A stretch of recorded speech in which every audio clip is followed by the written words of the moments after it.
Hi everyone. तो आज मैं आपके साथ बहुत सारी बातें करने आई हूँ और बहुत दिन हो गए मैंने कोई भी वीडियो पोस्ट नहीं किया है और आज मेरे पास कुछ टाइम है जब मैं आपसे बातें कर सकती हूँ। तो किसी टॉपिक के ऊपर ये बातें नहीं हैं, जस्ट इन जनरल जो चीज़ें चल रही हैं उनके बारे में आपसे बातचीत करूँगी।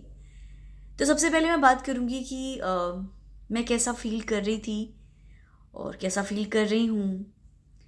तो फील मैं बहुत लो और डिमोटिवेटेड कर रही थी। रीज़न सिंपल है कि मुझे स्कूल में बहुत अच्छा इन्वायरमेंट, बहुत अच्छी चीज़ें, बहुत अच्छी फीलिंग्स नहीं आ रही थी और इतने दिन मैंने ईशा के ऊपर काम किया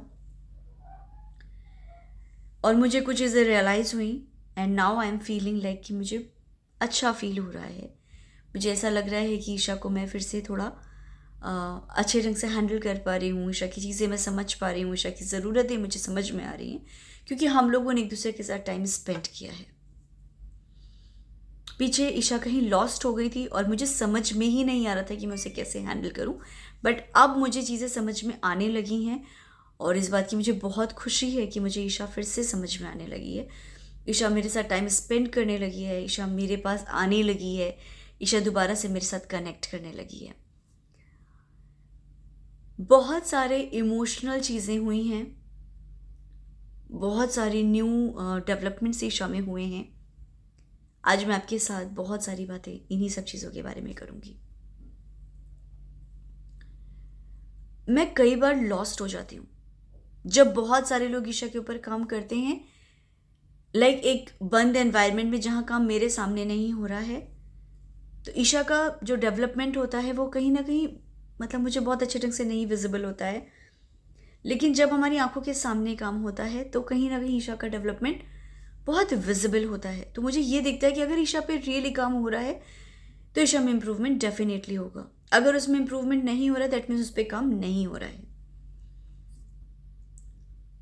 पीछे ऐसे बहुत सारे मेरे कई बार ऐसे फेजेस आए जहाँ पे मुझे लग रहा था कि मैं और नहीं कर सकती, मेरा हो गया, मैं इससे ज़्यादा समय नहीं दे सकती, मैं इससे ज़्यादा फाइनेंशियली नहीं कर सकती।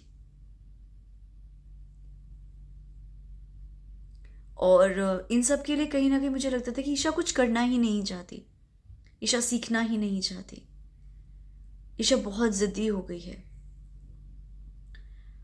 और मैंने कुछ दिनों का रियली ब्रेक लिया। मैंने ईशा को लिबर्टी दी कि तुम क्या करना चाहती हो, तुम कैसे रहना चाहती हो, तुम कैसा फील करती हो, तुमको लाइफ में क्या करना है। पहले मैंने उसकी सारी चीज़ें जो वो करना चाहती है, जो वो अ, अपने वर्ड में जा कर के सेंसरी काम करना चाहती है, जो वो सॉन्ग्स देखना चाहती है, जिनके लिए उसको मना किया जाता है, वो सब जो भी वो करना चाहती है मैंने उसे फुल लिबर्टी दी। जो करना है, जैसे करना है, सब कुछ करो। धीरे धीरे मैंने उसको अ, तुम्हारी बात मानी गई है, अब एक बात मेरी भी मानी जाएगी करके मैंने उसे अपनी चीज़ों के भी काम कराए। तो मुझे एक चीज़ तो समझ में आ गई कि ईशा प्रेशर में काम नहीं कर सकती है, किसी स्ट्रिक्ट एनवायरनमेंट में काम नहीं कर सकती है। उसे काम सिर्फ गेम्स के थ्रू या फिर प्ले के थ्रू या फिर उसके साथ फ्रेंड बन के ही आप करवा सकते हो। टीचर बन करके तो आप उसे काम नहीं करा सकते। फिर मैंने ईशा को, जैसे मैं उसे छोटे बच्चों में जब वो छोटी थी तो मैं उसके साथ जैसे कनेक्ट करती थी, मैंने फिर से उससे एक रिश्ता बनाने की कोशिश करी कि ईशा मैं समझती हूँ तुम्हारी प्रॉब्लम्स। लेकिन इन कुछ दिनों में मैं कई बार अपने आप पे क्वेश्चन किया कि क्या मैं अच्छी मदर हूँ, क्या मैं उसे टाइम दे पाती हूँ, क्या मैं उसके साथ फेयर कर रही हूँ, कहीं मैं कुछ गलत तो नहीं कर रही हूँ। मुझे लगता है कि हर मदर को कहीं ना कहीं जो वर्किंग होने लगता है कि मैं अपने बच्चे पे इतना काम नहीं कर रही हूँ, जो फाइनेंशियली नहीं कर पा रहे वो मैं बच्चे पे इतना थेरेपी नहीं करा पा रही हूँ, या जो मदर्स बहुत ज़्यादा ऑक्यूपाइड हैं बाकी चीज़ों से, मैं बच्चे पे लिटरली मैं नहीं काम कर पा रही हूँ। हम मदर्स कोई ना कोई एक रीज़न ढूंढ लेते हैं अपने आप को गिल्ट फील कराने का। और पीछे कुछ दिन मेरे बहुत ज़्यादा इन सब चीज़ों में गए हैं, क्योंकि मुझे कहीं ना कहीं लग रहा था कि मैंने उसको स्कूल भेज दिया है, उसके 6 घंटे पे वो उसमें बहुत अच्छा इफेक्ट होगा, और वो बिल्कुल अपोजिट हो गया। और मेरे लिए बहुत डिफ़िकल्ट फेज़ रहा। तो मैं जो आपसे बातें कर रही थी कि जो ईशा थी और जो ईशा है उसमें बहुत डिफरेंस आ गया है। ईशा अभी बिल्कुल एकदम कोर एस्पर्गर की तरह बिहेव करती है। जो हाई फंक्शनिंग होते हैं, जिनको पता है उन्हें क्या चाहिए, जिनको पता है कि उनको क्या नहीं चाहिए, जिनको बहुत ही फुल्ली एक्सप्रेसिव हैं कि ये चाहिए और ये नहीं चाहिए, उसका थोड़ा सा बहुत स्ट्रॉन्ग इन सब चीज़ों को लेकर के आने लगा है, और उसकी बहुत स्ट्रॉन्ग ओपिनियन होने लगी है कि ये चाहिए और ये नहीं चाहिए, और इन चीज़ों को लेकर वो कॉम्प्रोमाइज़ नहीं करती है। अब मैं जो उससे बोलती हूँ, मैं बोलती हूँ कि ईशा लाइफ यही है, कुछ मिलेगा और कुछ नहीं, कुछ तुम्हारे अनुसार होगा, कुछ किसी और के अनुसार होगा, तो हर चीज़ तुम्हारे अकॉर्डिंग नहीं हो सकती है। उसका मुझे बहुत ज़्यादा दिखता है कि मुझे कई बार वो अमेज कर देती है अपनी चीज़ों से। कई बार किसी चीज़ को वो इतना लिटरली ले लेती है, जो मजाक होते हैं वो समझ नहीं पाती है, एंड मैं उसे समझाने का ट्राई करती हूँ कि शायद ये ना जस्ट जोक था। तो अभी उसका वो चीज़ आती है कि उसे समझ में नहीं आता कि मजाक हो रहा है या ये सच बात हो रही है, या मेरे साथ झूठ बोला जा रहा है। अभी उसे ये बहुत अच्छे ढंग से समझ में नहीं आता, बट मैं उसको ये देखती हूँ कि वो बहुत जल्दी मैनिपुलेट करने लग गई है लोगों को, अपनी बातों से इन्फ्लुएंस करना उसे आता है, अपनी बात मनवाना उसे आता है, और वो नेगोशिएट बहुत अच्छा करती है। उसमें ये सारी सोशल स्किल्स डेवलप हो रही हैं कि ये चीज़ मैं करूँगी तो मेरा फ़ायदा है, ये चीज़ मैं नहीं करूँगी तो मेरा फ़ायदा नहीं है, इसका मैं ये कहना मानूंगी, या मैं इससे मैं प्यार से बात करूँगी तो मेरा काम हो जाएगा, अगर मेरी कोई गलती है तो डांट खाने से अच्छा है कि मम्मा से सॉरी बोल दूँ। ये फीलिंग्स उसमें पहले नहीं थी, जो मुझे अब उसमें दिखती हैं। आई थिंक ये एक बड़े होने का इम्प्रूवमेंट है कि वो धीरे धीरे और भी स्किल्स उसकी डेवलप हो रही हैं जो पहले नहीं थी। और ईशा अब मतलब कई बार मुझे ऐसा होता है कि I need my me time, but वो मुझे बिल्कुल भी नहीं छोड़ती है। अगर मुझे अपने कुछ काम करने हैं तो मुझे उसके डैडी के साथ उसको भेजना पड़ता है, लाइक पार्क लेके चले जाओ या फिर उसे कहीं बाहर लेके चले जाओ। अगर वो घर पे है तो उसे मेरा फुल अटेंशन चाहिए। पहले ये नहीं होता था, पहले ये होता था कि ईशा अपनी चीज़ों से बहुत ऑक्यूपाइड रहती थी। मुझे नहीं पता ये अच्छा है या गलत। देखिए, कोई भी चीज़ जब तक बहुत नहीं हो रही है ख़राब नहीं है, लेकिन अगर कोई चीज़ बहुत ज़्यादा हो रही है, किसी भी चीज़ का एक्सेसिव होना वो ख़राब होता है। उसको हमेशा मेरा अटेंशन चाहिए, मेरे लिए वो मतलब उसका ये होता है कि अगर मम्मा सो भी रही है तो मम्मा के बगल में बैठ के ही करूँगी, मतलब स्पेस नहीं देती है आजकल। मुझे ऐसा लगता है कि शायद उसको ये एनजाइटी है कि मम्मा दूर हो जाती है, या मम्मा से मुझे उतना टाइम नहीं मिलता है, या फिर वो ग्रोन अप हो रही है और उसे मेरे साथ और ज़्यादा टाइम बिताना है। जब मैं और मेरे हस्बैंड भी बातचीत करते हैं तो बार बार इंटरप्ट करती है कि हमारी बातों के कम्युनिकेशन को लेकर के अटेंशन ग्रैब करने का ट्राई करती है कि मुझसे भी बात करो। एंड फ्रेंकली स्पीकिंग, हम कई बार अपने टॉपिक में भूल जाते हैं कि उसको भी इन्वॉल्व करना है जब हमारे बहुत इंटेंस टॉपिक चल रहे होते हैं। तो ये कुछ चीज़ें हैं जो मैंने अभी अभी ईशा में डेवलप होते हुए देखी हैं। हर चीज़ बहुत अच्छी है, बट उसकी हर चीज़ एक्सट्रीम पे होती है। ये एक चीज़ है जो मुझे परेशान करती है, मुझे बॉदर करती है। मुझे बॉदर करती है कि मैं उसे इतना टाइम कैसे दूं। मुझे बॉदर करता है कि मुझे बिल्कुल रेस्ट नहीं मिल पाता है। या तो वो अपने वर्ड में चली जाती है, या भी वो मुझसे पूरा टाइम मांगती है, तो बीच का कोई ऑप्शन ही नहीं होता है मेरे पास। तो यहाँ पर मैं रियली स्ट्रगल करती हूँ। और बाकी स्कूल का ऐसा है कि हम ट्राई कर रहे हैं, बट मुझे बहुत सारे लोगों ने बहुत सारे मैसेजेस किए थे कि आप शेडोइंग खुद कर लो, आप एज अ मदर शेडो बन जाओ। बट क्या होता है, हर स्कूल इतना एक्सेप्टेबल नहीं होता इन चीज़ों को लेकर के। मैंने ये हर बार ट्राई किया कि शेडोइंग के लिए आप मुझे अलाउ कर दो, बिकॉज आई नो कि जो मैं कर सकती हूँ वो कोई और नहीं कर सकता। उसका रीज़न ये है कि मैं अपने बच्चे को बहुत अच्छे ढंग से समझ पाती हूँ। ऑब्वियसली एक मदर अपने बच्चे को बहुत अच्छे ढंग से समझ सकती है, भले उनके सॉल्यूशन हमारे पास ना हो, पर अंडरस्टैंडिंग बहुत अच्छी होती है हमारी बच्चों को लेकर के। तो हर मदर की अपने बच्चे के साथ एक अलग बॉन्डिंग होती है जो किसी की नहीं हो सकती। तो स्कूल्स इन चीज़ों को नहीं अलाउ करते हैं, उनके अपनी चीज़ें होती हैं, उनके अपने रूल्स रेगुलेशंस होते हैं। और मुझे ऐसी शेडो चाहिए जो मुझे लगे कि वो मेरे बच्चे पे काम कर सकती है। तो अभी भी मेरी एज जो शेडो को ढूंढना है, ये अभी भी मैं ढूंढ रही हूँ। और मैंने काफ़ी सारे इंटरव्यूज़ लिए हैं, बट अभी भी मुझे कोई भी इस तरीके की शेडो नहीं मिली जो मुझे बिल्कुल लगे कि दिस इज़ परफेक्ट। तो मैंने और मेरे हस्बैंड ने इस चीज़ को लेके बहुत डिस्कशंस किए और हमें ये लगा कि मैंने जो 15-20 दिन में काम किया, जो ईशा में रिमार्केबल फ़र्क आया है, स्पीच की बात कर लो तो, मोटर स्किल की बात कर लो तो, अपनी बात को एक्सप्रेशंस में बोलने की बात कर लो तो, अपनी चीज़ों को मैं इसलिए अमेज थी इन चीज़ों को लेकर के कि हम लोग एक जगह पे टीवी देख रहे थे और उसमें बहुत सारी लाइट्स आई, बहुत सारी चीज़ें हो रही थी एंड कहीं ना कहीं उसे बहुत अच्छा नहीं लग रहा था। तो ऑल ऑफ द सडन उसने मुझसे बोला कि मम्मा आई एम फीलिंग सिक। मैंने कहा क्या हो गया? मुझे ना आइज़ में अजीब सा हो रहा है। पहले ईशा चुपचाप लेट जाती थी, बट जो इतना अलग लेवल है ना कि ये बताने का कि मम्मा एग्जैक्टली मुझे ये हो रहा है, सो प्लीज़ टीवी बंद कर दो। मुझे अच्छा लगा, फाइन, तुमको प्रॉब्लम हो रही है, मुझे भी बहुत चीज़ों से, मुझे लाउड म्यूज़िक से प्रॉब्लम होती है, मुझे स्पेसिफिक विज़न से प्रॉब्लम होती है। तो एक्सेप्टेड, हर किसी को किसी ना किसी चीज़ से प्रॉब्लम होती है, मैं हर चीज़ तुम्हारी फिक्स नहीं कर सकती, बट तुमने ये एक्सप्रेस किया ना कि मुझे ये प्रॉब्लम हो रही है तो टीवी बंद कर दो, तो मैंने बंद कर दिया। यहीं पहले अगर मैं आपसे बात करूँ, आज से 20-25 दिन पहले ईशा इतना ज़्यादा इंट्रोवर्ट हो गई थी कि वह सब बातें मुझे नहीं बताती थी। वो भाग जाएगी कमरे से, बिस्तर के अंदर घुस जाएगी, अपनी आंख बंद कर लेगी, बट बोलती नहीं थी।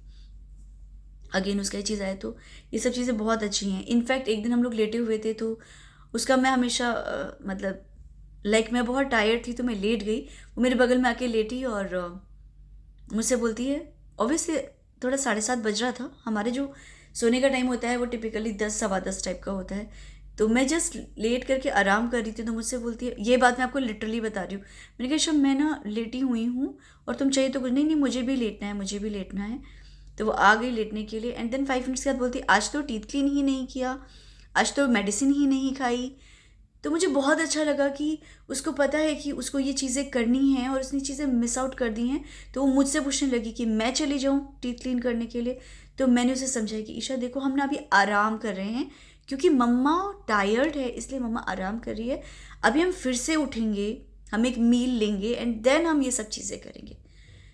तो तब उसको ये पता चला कि अच्छा, तो हम ये जब हम थके होते हैं तो हम लेट भी सकते हैं, वो ऐसा नहीं कि लेटती नहीं है, लेकिन मम्मा भी लेट सकती है जब वो टायर्ड होती है। तो उसके लिए वो चीज़ नहीं थी क्योंकि मम्मा हमेशा उसके सामने भागती रहती है या फिर सोने के लिए आती है, तो बीच का उसको नहीं पता था। तो मुझे अच्छा ये लगा कि उसको इतनी अवेयरनेस थी कि मैंने आज ये नहीं किया है तो मेरे टीथ में दर्द हो जाएगा, तो मुझे टीथ में प्रॉब्लम हो जाएगी। और बहुत सारी चीज़ों में, पहले वो स्वीट्स खाती थी तो उसको टूथेक हो जाता था, अब जब भी वो खाती है वो हमेशा जा कर के अपने टीथ क्लीन करती है ताकि मुझे टूथ एक ना हो। तो ये जो सेल्फ रेगुलेशन है ये ईशा में खुद डेवलप हुई है अभी। तो ये रिसेंट डेवलपमेंट का उसका एक पार्ट है जो मैंने अभी देखा है। ये सब कुछ चल रहा है मेरी लाइफ में और मुझे एक चीज़ समझ में आई, ये सबसे इम्पोर्टेंट चीज़ है, परेशान होना किसी चीज़ का सॉल्यूशन नहीं है।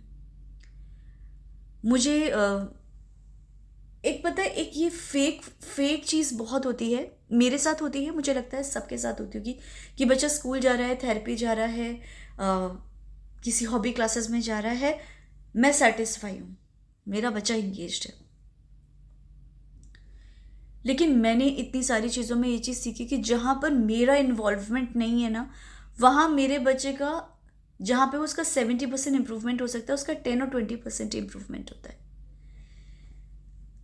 अब मेरे पास यही चॉइस होती है कि या तो मैं पूरी तरीके से घुस जाऊं या मैं उसे छोड़ दूं, या मैं 50% काम करूं, 50%। तो अभी मैंने डिसाइड किया कि मैं 50% और इनफैक्ट 60-70% मैं ही काम करूंगी, 30% मैं बाहर के लोगों को इन्वॉल्व करूंगी कि वो ईशा के साथ काम करें। बात रही स्कूल की, तो देखिए मेरे पास हमेशा ओपन स्कूलिंग का ऑप्शन है, होम स्कूलिंग का ऑप्शन है। मैंने जहाँ तक इतने साल दे दिए ईशा को, कुछ चीज़ें ना मुझे बहुत क्लियर है कि ईशा को ना इंडिविजुअल अटेंशन बहुत चाहिए। ग्रुप में 1-2 घंटे के लिए क्लासेस में भेजना इज़ ओके, बट उसको 6 घंटे के लिए नहीं भेजा जा सकता है। और अगर 1-2 घंटे के लिए भी उसको जाना है तो वहाँ पे भी आपकी बहुत अच्छे ढंग से इन्वॉल्वमेंट होनी चाहिए कि ईशा का ऊपर काम हो रहा है। स्कूल मुझे तभी भेजना है जब मुझे लगता है कि रियली उस पर काम हो रहा है, क्योंकि पता है क्या, ये स्कूल ये सारी चीज़ें तभी मैटर करती है जब बच्चे पे इम्प्रूवमेंट हो रहा है। मैंने ना बहुत टाइम वेस्ट कर लिया इन चीज़ों में, और मुझे लगता है कि मेरा पैसा मेरा टाइम बहुत इम्पोर्टेंट है। मैं ईशा के लिए सेविंग ना करूं इतने पैसे की। मुझे बहुत यकीन है कि ईशा बड़े होकर कुछ ना कुछ तो कर ही लेगी लाइफ में, लेकिन फिर भी मुझे भी तो कुछ करना पड़ेगा ना। अब ना मुझे ये सब चीज़ें सोचनी होती हैं और ये सब चीज़ें मेरे जहन में आती हैं, मुझे लगता है आप सबके भी आती होंगी। तो मुझे लगता है कि ईशा का मुझे वो फील्ड एक्सप्लोर करना है कि ईशा किस फील्ड में जा सकती है। मुझे जहाँ तक अभी लगता है, मुझे लगता है कि वो शायद म्यूज़िक या डांस के फील्ड में जाएगी। अभी तक ये लगता है, क्योंकि उसको वो सीखने की बहुत चाहत है।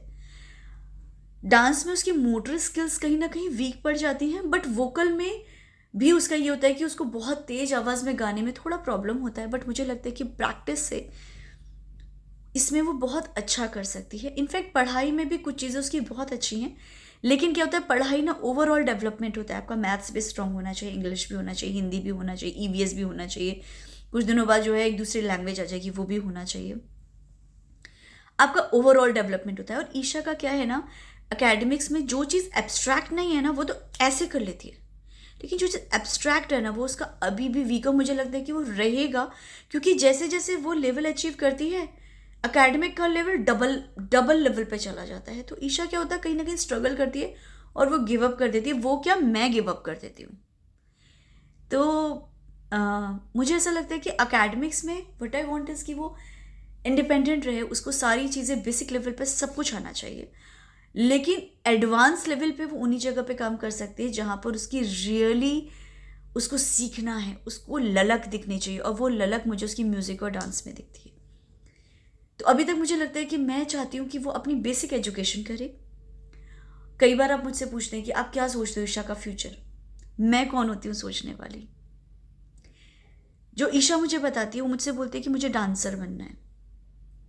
मे बी क्योंकि वो मुझे एज ए डांस टीचर देखती है, तो उसको शायद लगता है कि वो ये काम कर सकती है। कई बार वो मेरी एक्टिंग करती है दरवाज़ा बंद करके, और जिसके वीडियोस मुझे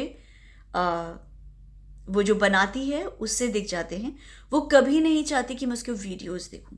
उसके अंदर इन्फिनिटी कॉम्प्लेक्स भी है कि मम्मा बोलेगी ये क्या किया है, या मैं उससे कुछ क्वेश्चन पूछूंगी। कई बार जब मैं वीडियो चुपचाप भी देख रही थी तो उसको आवाज़ आती तो तुरंत छीन लेती है मुझसे मोबाइल कि मम्मा ये मत देखो। तो मुझे लगता है फाइन, ये उसके सीक्रेट्स हैं जो वो रखना चाहती है। तो मैं तभी देखती हूँ जब वो कहीं गई होती है, ताकि उसे ना लगे कि मैं उसकी चीज़ें देख रही हूँ। तो ये सब चल रहा है मेरी ज़िंदगी में, बहुत उतार चढ़ाव है, और मुझे पता है कि ये जर्नी बहुत इजी नहीं है। पर आप कितने भी स्ट्रांग हो, कई बार आप वीक पड़ जाते हो, और ये चीज़ ने मुझे बहुत ज़्यादा मुझे काफ़ी रात नींद ही नहीं आई। ये समझ में ही नहीं आया कि मैं क्या गलत कर रही हूँ। और मुझे लगा कि मैं ईशा को ना 40% से ऊपर किसी के ऊपर नहीं छोड़ सकती हूँ, और बाकी काम मुझे ही करना पड़ेगा। मुझे ईशा को अपने क्लोज बहुत रखना पड़ेगा, ताकि वो जो डेवलप कर रही है ना, वो हमेशा उसकी डेवलपमेंट की तरफ जाए। तो ये सब कुछ चल रहा है मेरी लाइफ में आजकल। ईशा बहुत डिमांडिंग हो गई है, और कई बार मैं बहुत लंबी सांसें लेती हूँ कि मुझे ताकत दो भगवान। तो ऐसी सब चीज़ें चल रही हैं। आज ईशा अपने डैडी के साथ जो है गई हुई है, और मेरे पास टाइम था, मैंने सोचा मैं आपके साथ बहुत सारी बातें करूँगी, ताकि आपको भी पता चले कि क्या चीज़ें चल रही हैं। कई बार मैं आपके कमेंट्स का रिप्लाई नहीं कर पाती हूँ, मेल के रिप्लाई नहीं कर पाती हूँ, और रीज़न यही होता है कि वो मेरा सारा टाइम लेती है। तो ये सब कुछ चल रहा है। तो आज के लिए इतना, हम फिर मिलेंगे। बाय।